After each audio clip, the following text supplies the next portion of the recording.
menshi shimwa mana kuko ndamahoro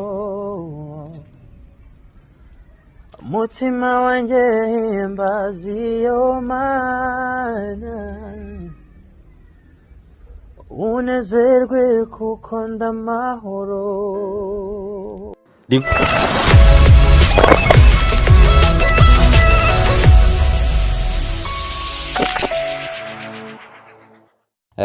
Mu nkuru z'umubabaro novuga ko zazindutse uno munsi zivugwa cyane ku mbuga zigiye zitandukanye ku social media agiye atandukanye.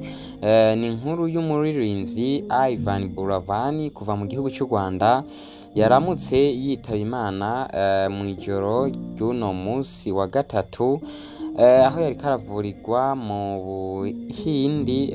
Buhindi nk'uko uburongozi bwiwe mu ikete bwashoboye kwandika bubivuga, aho bwaramutse bwandika ati "It is with unimaginable sadness that we announce to you the untimely passing of our beloved YVAN BURAVANI, which occurred tonight in India, where he was undergoing treatment for pancreatic cancer." Aho bashoboye gushaka kuvuga bati ni inkuru y'umubabaro kukumenyesha ko umuntu twakunda cyane YVAN BURAVANI muri rino joro yashoboye kwitaba Imana mu gihugu cy'Ubuhindi, aho yari ko aragerageza kuvurirwa cancer yarasanzwe agwaye. Barabandanya bavuga ati YVAN BURAVANI was an ingenious soul that radiated happiness to everyone around him.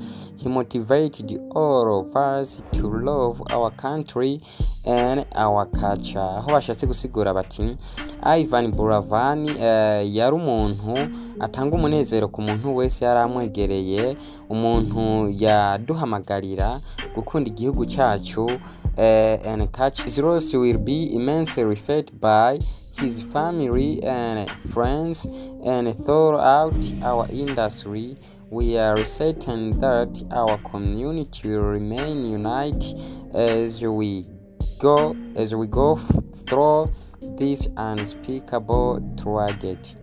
Yiwe n'umubabaro ukomeye ku muryango wiwe, abagenzi biwe, mbese na industry yacu, baravuga industry y'u Rwanda muri rusangi, aho baheraje bavuga ati may he rest in peace management. May he rest in peace, baheraje bamwifuriza uburuhukiro bwiza. Ndabibutsa neza yuko uwo muririmbyi BURAVANI yari umuririmbyi yarakunzwe cyane muri icyo gihugu cy'u Rwanda.